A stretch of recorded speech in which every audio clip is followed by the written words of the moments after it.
Hi, Peter Jones, Chartered Surveyor, author and property investor, and in the last of this short series of videos in which we've been exploring whether property prices still double every 10 years, we're going to think about some of the drivers which actually affect property prices and which will push property prices if that doubling is actually going to happen.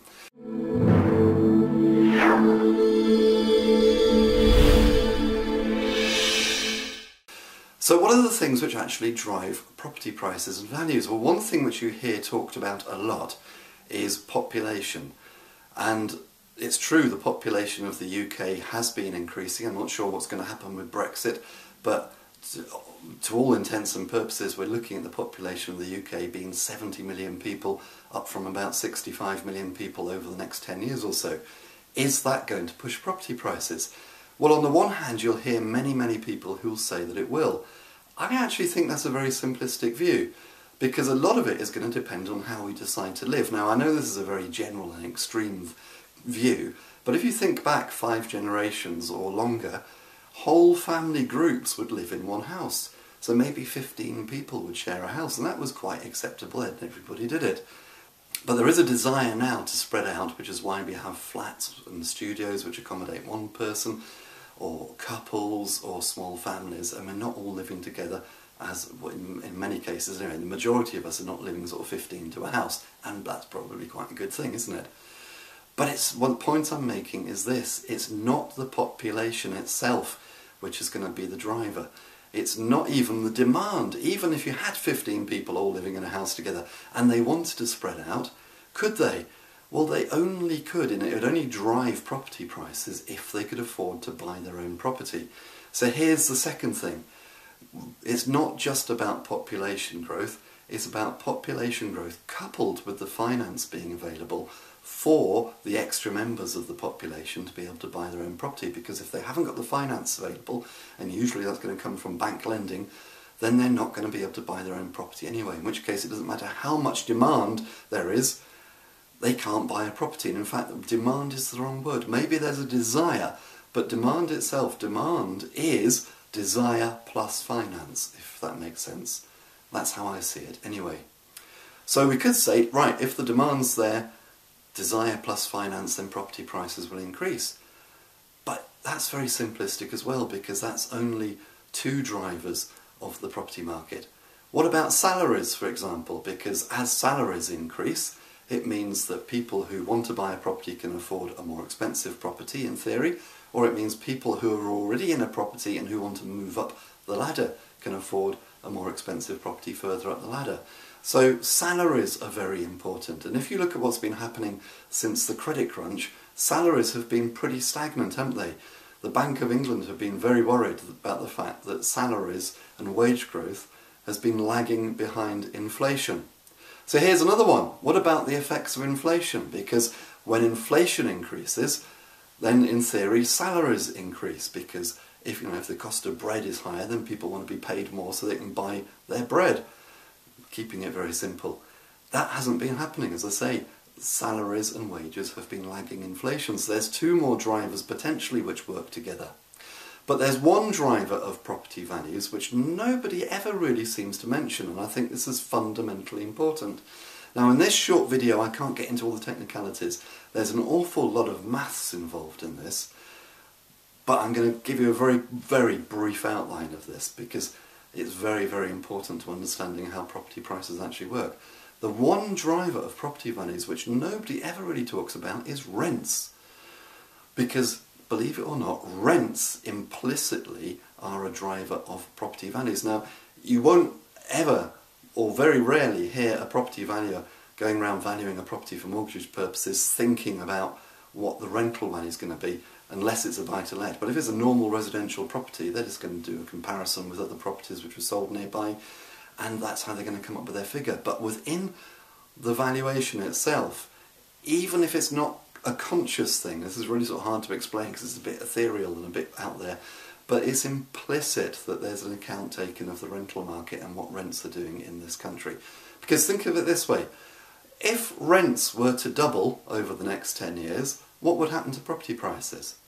It would be very strange if property prices stayed the same and stagnated if rents doubled. Why?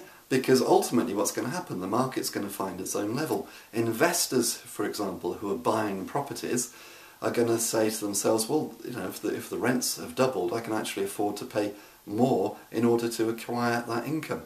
I want to buy an income stream. That's what an investor does. They buy an income stream. And if the income stream is greater, they will pay more for it. So implicitly, rental values will drive property values up. From the owner-occupier point of view, if rents were to double, renters who at the moment are thinking, well, you know, should I buy or should I rent? It's, you know, it's easier for me to rent at the moment. I'm not sure I can afford a deposit. They would maybe be incentivised to get themselves into the property market and buy a property so that they can get away from the rents, which have doubled, because that's now a bit hurting their pocket. And they may as well buy if they can raise the deposit. So rents can be a significant driver of property values, and I don't think that we should think about property values without thinking about rents. So here's the thing. If that's the case, what's happening to rents at the moment? Well, I can tell you, because this morning I printed off a little chart. Let me just find it. I'm filming this in Jan 2018, and this printout, which I got from the internet, is telling me what's happening to rents. This is from the HomeLet Rental Index, so thank you, HomeLet. This is telling me that average rents across the UK rose by 1.7% in December. Okay, not great shakes, 1.7%, but that's over a month, so that's not bad, is it? 2% a month.